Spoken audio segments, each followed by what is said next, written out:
We are back. Welcome to you all to the latest episode of The Global in the Granite State, a program of the World Affairs Council of New Hampshire. I am Tim Horgan, and I am your host for this podcast, as well as the Executive Director of the World Affairs Council of New Hampshire, a nonpartisan, nonprofit, community-supported organization. It is an honor to lead this global community, and I thank you for taking the time to engage with our critical work. Together, we are putting the puzzle pieces of the world together to gain a fuller picture of the challenges, issues, and opportunities that we all play a part in shaping. As a community-supported organization, we rely on the generous support of members, donors, and sponsors to continue bringing these programs, and many more, to our different communities for free. As we approach Giving Tuesday and the end of the year, I hope you will consider supporting our efforts, and that you will also consider becoming one of the 70 donors we need by the end of the year to unlock a $12,000 challenge grant. Visit wacnh.org/donate for more information. A special thank you, as always, to our series sponsor, McLean Middleton, who provides critical resources throughout the year to help support this podcast. Your continued leadership plays a key role in ensuring tens of thousands of people are able to engage in global conversations. McLean Middleton is one of New England's premier full-service law firms with over 115 attorneys throughout offices in New Hampshire and Massachusetts. McLean Middleton's attorneys have been providing trusted legal services to businesses throughout the region for over 100 years. Learn more at mclean.com. Okay, let's dive right on in.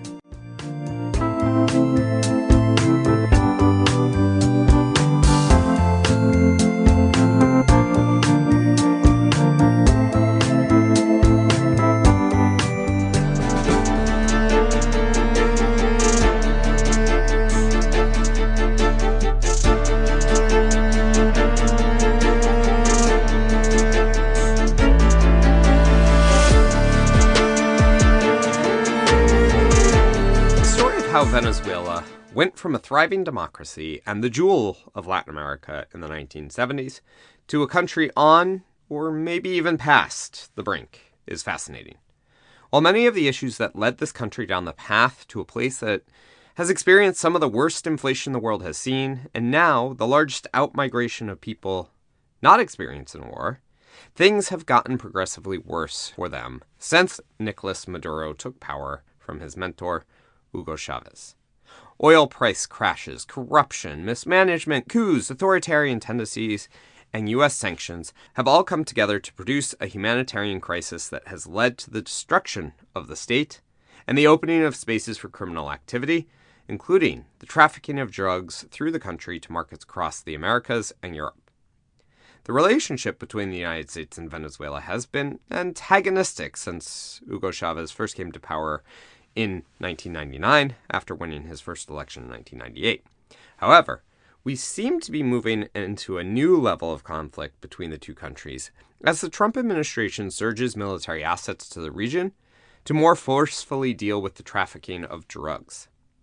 Many observers point to the increase in military activity around Venezuela, along with the heightened rhetoric of the U.S., as reason to believe that the United States wants to force a regime change, either from an internal collapse or perhaps quote-unquote kinetic action. So, where do things stand and what do experts think as they attempt to read the tea leaves that are available to the public? We spoke with Henry Ziemer, the Associate Fellow with the Americas Program at the Center for Strategic and International Studies, to dive beyond the headlines so you can have key insights into where things are headed. Since really the beginning of the Trump administration, we've seen a bit of a tug of war over U.S.-Venezuela relations. Shortly after, and actually even before Secretary Rubio went down to the region, we saw Rick Grenell, special envoy, visiting Caracas and arranging sort of a prisoner swap. This was reacted to by some as signaling that the Trump administration might be interested in détente with Venezuela. However, as with many geopolitical issues that the United States faces today, the shifting focus and mercurial nature of policymaking has not followed through on these initial signals. This is more of a return to the focus of the Trump administration, which first proposed military action against Venezuela in 2019. While allies and the U.S. Congress were not supportive of the idea then, President Trump found other ways to pressure the government, including through sanctions and visa restrictions. This is also when the administration first designated Maduro as the head of a narco-terrorist group and put a $15 million bounty on his capture. So after the initial outreach at the start of this year, how did the relationship evolve from there? We've since seen some back and forth on oil licenses, with Chevron in particular, which continues to export oil, having clash over whether their licenses would be extended, whether they'd be revoked, what would happen there. And even still, we're still seeing that the licenses are continuing despite other relations deteriorating. And then that brings me to around August, we saw a pretty decisive shift in the tenor of U.S.-Venezuela relations with the deployment of a really quite unprecedented military force to the Southern Caribbean, ostensibly on counter-narcotics missions, but then increasingly tied to Maduro and his regime there, which was subsequently, designated first as head of the Cartel de los Soles, and then now tied to the Tren de Aragua, which had previously received a terrorist designation. So we saw this kind of initial feeling out clash between two camps, I would say, between the folks who thought we could strike a deal with Maduro and the people who wanted a much more of a return to maximum pressure. And now the balance, in my opinion, has shifted decidedly towards the maximum pressure camp and the belief that Maduro needs to be ousted, not only for his authoritarianism and human rights abuses, but also for his role in and complicity in narco trafficking. I'm sure most, if not all of our listeners, have heard of the two gangs that Maduro is accused of leading, Tren de Aragua and Carteles de los Soles. But fewer will know anything about these gangs and what ties Maduro has to them. This connection is critical to the current U.S. administration's approach to pressuring the international community to isolate Maduro and to continue to encourage his ouster. So this is the $1 million question, or I should say $50 million question, because that's the bounty we have on Maduro's head right now. The answer is, unfortunately, it's complicated. The administration has been making Maduro out to be a almost Pablo Escobar-esque figure, where he is the node that connects all drug trafficking that moves through Venezuela, all criminal enterprises. And I think that's exaggerated.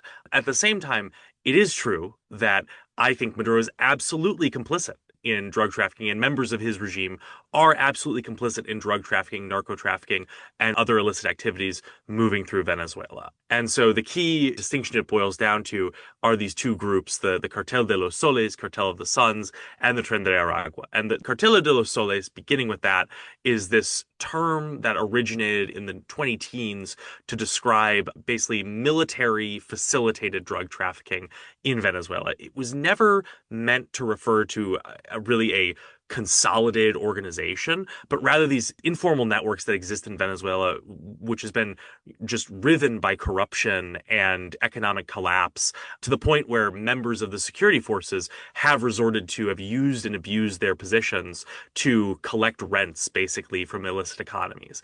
So that's one camp. That's the initial source of Maduro's terrorist designation. But then after the first strike on an alleged drug boat, we saw Trump directly tying Maduro to another gang, which was even more well-known, had been a central feature of the 2024 election season, the Tren de Aragua, or the Aragua Train, which is a gang in Venezuela based out of Tocoron prison in Aragua state originally, which is spread and metastasized throughout the Americas, including into the United States.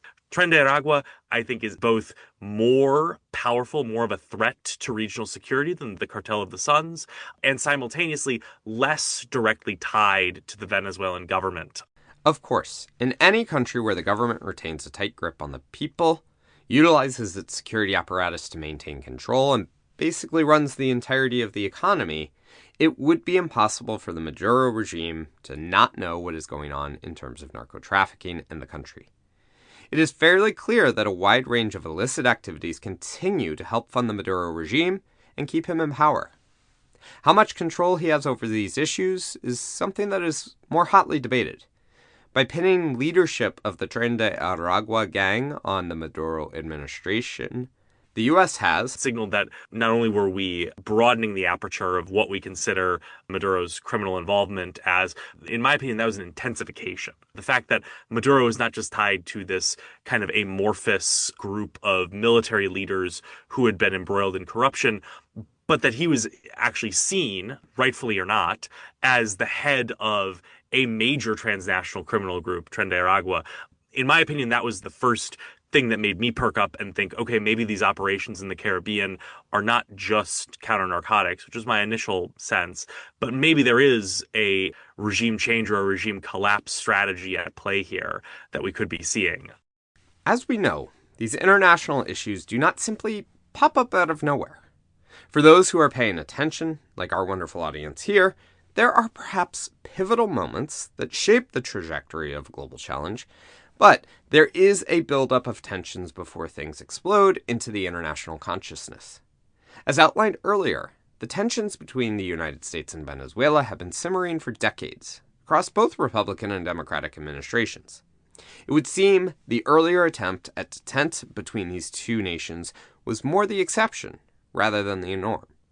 However, little has been said about why the approach has whiplashed from these earlier outreaches to what looks like now an effort at regime change. What's most interesting was how suddenly this all coalesced. Had we been talking even a month ago or 2 months ago, certainly, I would have probably given you very different answers on where I saw all of this going. Because when the U.S. deployed its forces at first, relations with Venezuela obviously were poor, but there was no real inciting incident. As a matter of fact, as the first warships kind of steamed into the region, we saw the first shipments of Venezuelan crude making their way to Gulf Coast refineries in the United States. Maduro himself has noted that even as tensions kind of were ratcheting up, Venezuela was continuing to accept deportation flights and was continuing to cooperate with the United States on migration. This is partially because Maduro himself realizes that he doesn't have a whole lot of cards to play when it comes to the United States. Venezuela's armed forces have been in decay for several years. His major international benefactors, Russia and China, showed that they were fair weather friends earlier this summer when they didn't do anything to intervene on behalf of Iran. And Iran was far more strategic for both Beijing and Moscow than Venezuela has ever been. And so Maduro's found himself in something of a tricky spot, seemingly doesn't quite know how to extricate himself from this. An analogy I've used, or a friend of mine has used, actually, I'm going to be borrowing his, is it's like when you meet a bear in the wilderness, you meet a black bear in the wilderness. Like, first you make yourself look big and scary and try and frighten it off, which is what Maduro did by mobilizing the militia and sending some F-16s out.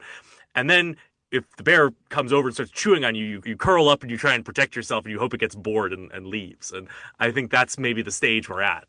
Interestingly enough, there are reports that the Maduro government offered the United States the opportunity to open all current and future oil and gold projects to American companies, give preferential contracts to those same companies, stop selling oil to China, and redirect those resources to the United States, as well as to slash contracts with Chinese, Russian, and Iranian firms. Seemingly, this offer was made in order to ensure Maduro would remain in power and that the United States would not look to oust him. Neither side has confirmed that this offer was made, but if it was, as reporting indicates, this shows the commitment of the U.S. administration to see the ouster of Maduro, something he has indicated he is not willing to negotiate on. One interesting part of this saga is the competing visions of a resolution as proposed by Special Envoy Richard Grenell, who has led negotiations, and Secretary Rubio, who has long supported the idea of regime change in Venezuela. Much of this stems from Secretary Rubio's family history in Cuba, another government Rubio would like to see fall, and the ties that Venezuela maintains with its leaders there. He has done, from a political standpoint, a masterful job at connecting Maduro to the administration's other goals, those around irregular migration, those around counter-narcotics. I think he's been remarkably successful, along with Stephen Miller, the president's Homeland Security advisor, who, according to the media, have been the two leading voices on this. I think Trump obviously has some bad blood with Maduro from his first term, but I don't think he really was particularly interested in the level of military posturing that we're seeing right now. I think that Rubio and Miller have, though, been very effective at convincing him that if you go after Maduro, you're going after narcotics and you're going after irregular migration, which I should say are both true. I've mentioned this before. Maduro is involved, has had a hand to play, is complicit in narco trafficking. And of course, the implosion of Venezuela is responsible for the largest single migration crisis outside of an active war zone. It's all very true. Whether or not those problems go away simply by taking Maduro out, I think is really the question at stake. But clearly, some pretty high up figures in the administration have been effective at convincing the president that that is the case. With all of this in the background, the U.S. military over the past several months has ramped up its presence in the Caribbean, bringing the total number of troops to around 15 or 16,000. This is split between those on naval vessels and those based in Puerto Rico. It also includes the United States' largest aircraft carrier, the USS Gerald Ford, and its support task force, which entered the Caribbean in mid-November. From the beginning of this military buildup, the Pentagon has indicated that these assets are needed to fight drug trafficking and criminal operations operating from Venezuela. However, it is important to dive a little deeper into the realities of the drug activities emanating from this country. Venezuela does not, to the best of my knowledge, produce any fentanyl. And the boats that we are interdicting in the Caribbean, I would be shocked if there were any fentanyl on there. That is the first thing to get out there. If anything, it's cocaine. And notably, in the Caribbean, the main destination, the target destination for a lot of the cocaine that's moving through these routes is Europe. Europe has emerged as a major cocaine market over the past decade where it fetches a lot higher prices. So a lot of the trafficking is actually going to Europe. It's not going to the United States. That's not to say that cocaine isn't a problem for the United States, but a lot of it's actually coming up from the Pacific, so on the other side of the hemisphere. So we've seen a bit of a conflation of all these drugs and these illicit networks that I think is worthwhile to disentangle and to make that observation. And we've actually seen the administration shifting a bit of its rhetoric. Initially, it was this calculus that we are saving X number of American lives based on overdose rate calculations with every boat that we destroy. Now it's shifted to being more so that Venezuela is this logistics hub where Colombia produces the cocaine, Venezuela traffics it, Mexican cartels profit from it. That's kind of the relationship. I'd say that's more accurate. It still might be overselling just how central Venezuela is to some of these networks. A lot of the real meat of the network, at least when it comes to the US, is the Colombia, Ecuador, Mexico triangle. Venezuela itself is obviously very important, and it's a permissive environment for drug traffickers to operate in. But these things are really complex. It would seem in the past couple of weeks that the U.S. administration is acknowledging this complexity through a number of actions, including the targeting of boats suspected of trafficking drugs in the Pacific. The last few strikes this week and the previous week were targeting ships actually in the Pacific. It's showing that the United States is broadening the aperture of its counter-narcotics campaign. It's not just seeing Venezuela as the key node. It is starting to recognize that some of these trafficking routes require a more geographically dispersed campaign. Now, of course, it is not that Venezuela has just started to allow drugs to move through their territory or that they're now just beginning to benefit from this illegal trade, nor that these boats were not trafficking drugs prior to August of this year.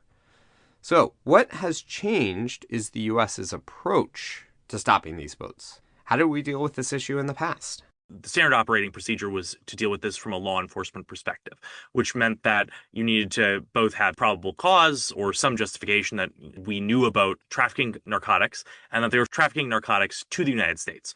According to the administration's communications about this, that's remained unchanged.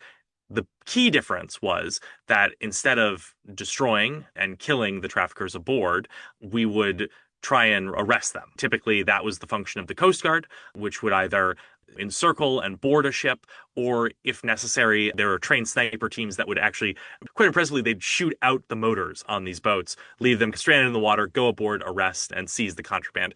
That, I'll note as well, that hasn't necessarily changed. We're continuing to do drug interdiction.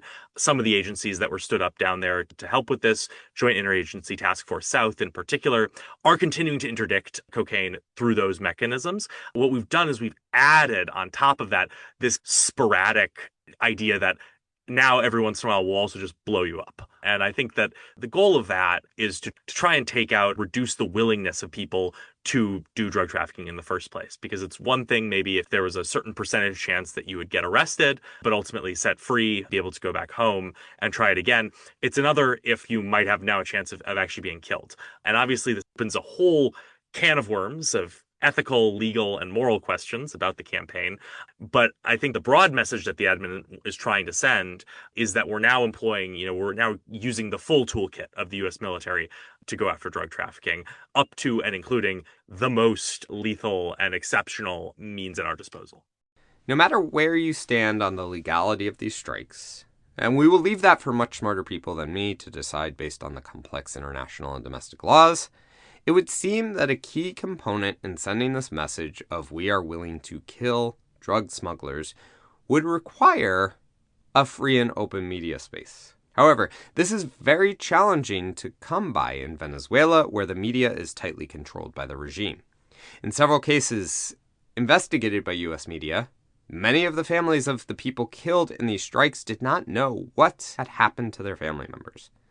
The Venezuelan government certainly didn't tell them anything, and they do not have access to U.S. media reports about these strikes. Now, one of the major concerns about this approach of targeting these suspected drug trafficking boats is that they do not receive due process, and that there is even a chance of a targeting error. We've seen this with drone strikes around the world, including when the Biden administration incorrectly targeted a U.S.-funded aid worker in Afghanistan, thinking he was driving an ISIS car bomb. With little provided in the way of evidence, questions abound. However, in the aftermath of each missile strike, the administration follows the same playbook. First things first, they always say, we know that this was a drug trafficking boat. We have absolute intelligence on that. There hasn't been a real desire to unpack that, certainly as much as U.S. media and policymakers would like. The admin always does say that we have absolute intelligence that this is a narco-trafficking boat. Second of all, they always say that no U.S. service members were harmed. That's very important, I think, for this administration to signal that we're not putting U.S. forces in harm's way. And then the justification or the message to the drug traffickers, the narco-terrorists, stop doing this because we'll continue to launch these strikes. I think the most notable thing has been the pace. It took us several weeks between the first lethal strike and the second one, and now we're seeing them every other day, it seems like, another strike. So clearly there's been an acceleration, and clearly that's a message that's coming from the top on down, that showing more and more and more of these will have some sort of a deterrent effect, some sort of a limiting effect on narco trafficking into the United States. Again, whether or not that message is making it to the communities that these boats are coming from is up for debate. This is a key point, as I am sure the drug trafficking groups would not want the people they are putting in harm's way to even know about the dangers, so would look to find people who are unaware of these strikes. However, as the U.S. ramps up the strikes and its presence in the region, it does become harder to keep a lid on the local narrative. This leads to the heart of the confusion and speculation that these strikes and the military ramp up has been about more than just the targeting of boats. These ideas really started to increase as the USS Gerald Ford was ordered into the region last month, and many questioned why we needed our largest aircraft carrier to target these much smaller boats. This is especially true when all of the targeting of these boats emanated from land-based aircraft, MQ-9 Reaper drones, F-35 fighter jets, and at least one AC-130J air gunship. Just for a note, each Hellfire missile used in these attacks costs around $150,000, and that does not include the costs of the platform used to fire it. However, there are some reasons an aircraft carrier could be useful, including through intelligence gathering and having a senior admiral in the region to expedite approvals. In addition, this is the culmination of a couple months, or at least a month, of Trump saying, we're doing great at sea, and next we're going to do land. And so I think that the message from the top on down is that we want to see some sort of action taking place. We were doing international waters, strikes in international waters. We need to see some sort of action taking place on land and likely inside Venezuela. For that reason, the deployment of Ford aircraft carrier, it happens to be our largest and most advanced aircraft carrier. That's more of a coincidence than intentional because it happened to be one of the carriers that was already deployed. And so it was ready to conduct combat operations. And basically, we didn't want to have to go through the entire process of fitting out and getting a carrier that might be at home port in, say, Norfolk, ready for a mission. I do think that it is a signal that the United States does view strikes inside Venezuela as the next logical step. Because once you put this kind of capability in the region, yes, it has some counter narcotics capabilities. Yes, it can help. It will really start a clock because it is a powerful capability and it's a use it or lose it kind of situation where we're only going to get 2 to 4 weeks of the forward in the Caribbean before a crisis somewhere else in the world is going to demand it gets redeployed. And what it is equipped for and what it is best at is doing a campaign against an enemy on land. Now, the administration has been sending mixed signals recently about land operations inside of Venezuela. This continues to sow confusion around what the end goals are here and what it would even look like to bring this to a successful end. You have nearly the full might of the U.S. Navy pointed directly at Venezuela, with plenty of speculation that it is designed for regime change. As Henry pointed out, the clock is ticking on how long the Ford can stay in the region before it is needed elsewhere. This creates a bit of a quagmire, as it would be a hugely impressive feat to end all drug trafficking in the region by this massive show of force, but it's something that is not likely. In addition, there is a major public relations issue if the U.S. does not topple the Maduro government. The United States has put itself in a position where it needs to do something. Trump's been saying for over a month, we're going to do land. We need to do land. Whatever that definition might mean, we need to do some sort of strike inside Venezuelan territory. And looping back to the aircraft carrier too, if we have the most powerful and advanced U.S. aircraft carrier, along with 10% of our surface fleet in Venezuela, and then it leaves without doing anything, that's a win for Maduro. He says he looked the Yankee imperialists in the eye and they blinked. That's something that now we've gotten to this point. There's got to be something. And so before, I might have said that some of these exercises were primarily show of force, psychological intimidation.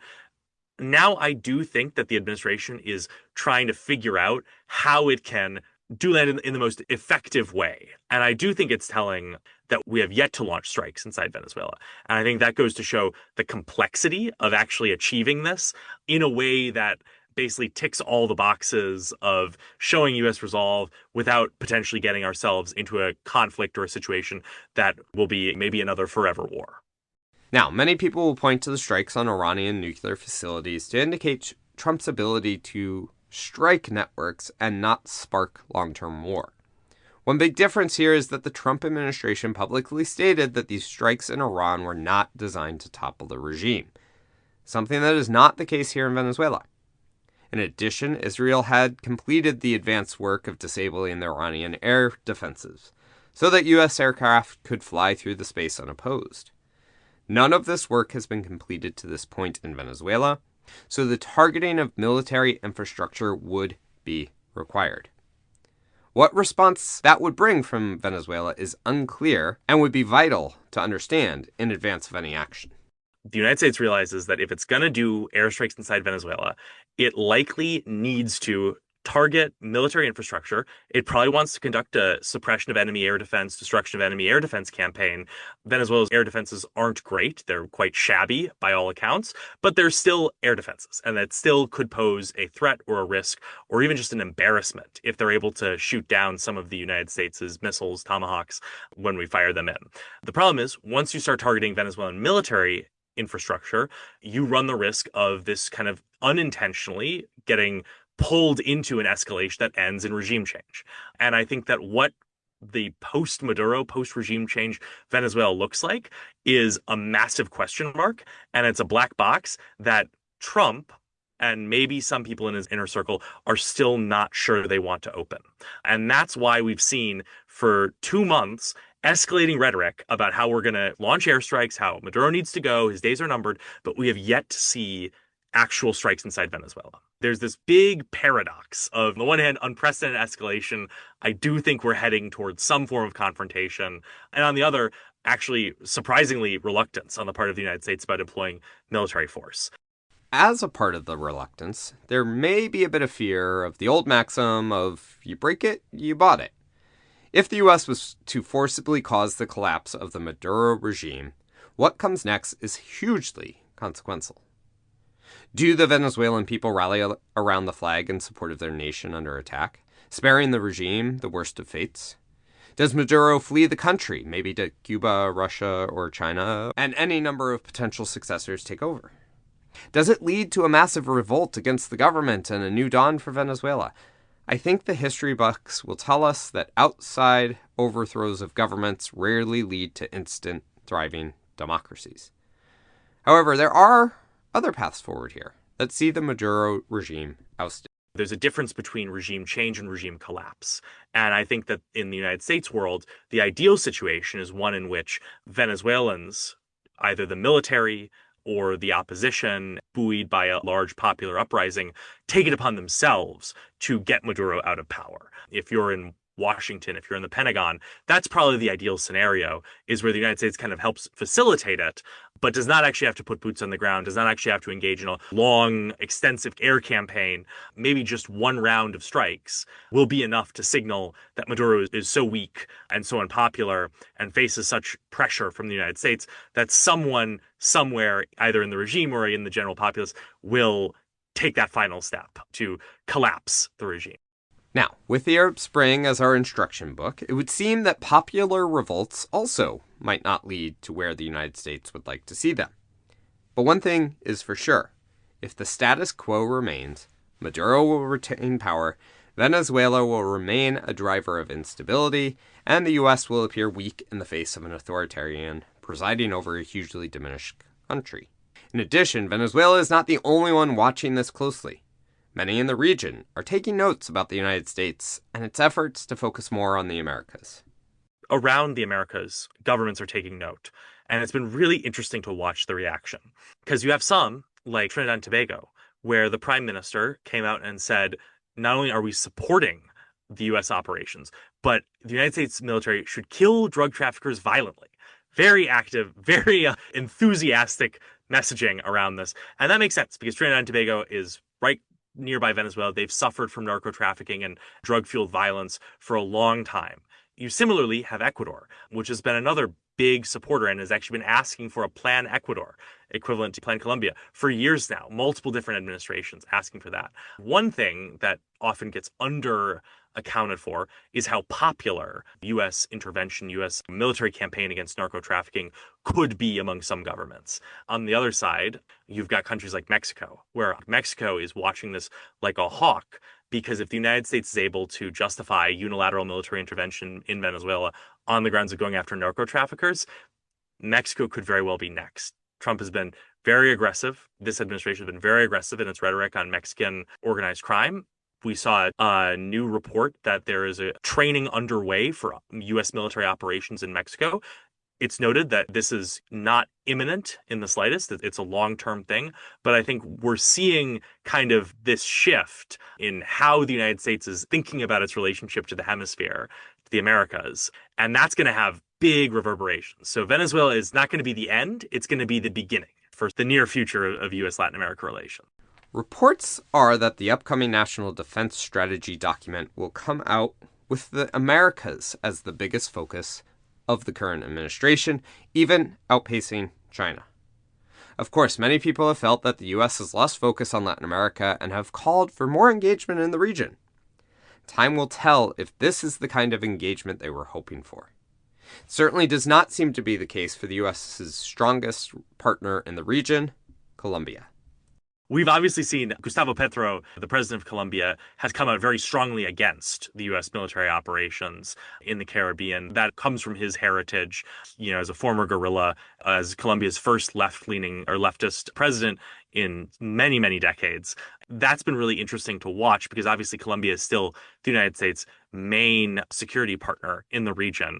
I don't quite know how this is going to evolve. I don't think the United States would conduct military operations against Colombia in any sense.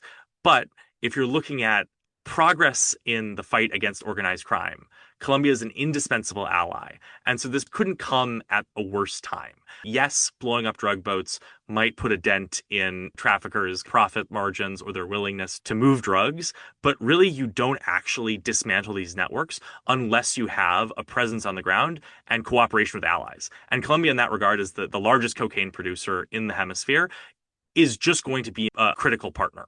U.S.-Colombia security cooperation has been much better, can be much better.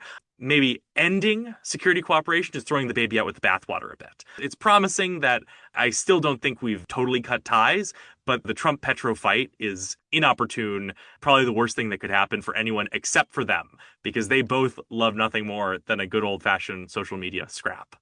Of course, there is a lot left to be written in this chapter of geopolitical tensions, including how China and Russia would respond to an attack on Venezuela, after they lent no support to Iran in their response to American and Israeli bombardment. As we believe is the case with all of our programs, this is the start of the conversation, not the end of it. As the tides continue to shift, as different voices gain the support and attention of the president, and as other actors around the world place their thumbprint on the issues, this can go any number of ways.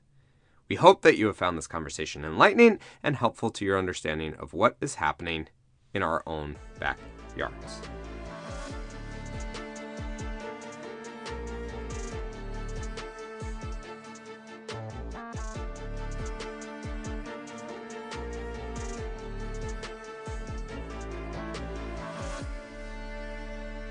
Thank you for listening to this episode of The Global in the Granite State, a program of the World Affairs Council of New Hampshire. We are honored that you took the time to engage in this global conversation and hope that you enjoyed it. Through your efforts here, we are able to help shape global understanding and push the world towards positive solutions. None of this is easy, and I appreciate the role you are willing to play. As always, Tim Horgan is the producer, director, host, researcher, fact-checker, scriptwriter, audio editor, and overall brains behind this podcast. Our theme music remains Admin by A.A. Alto, and our interlude music is Illusion of Deception by White Records. See you next month.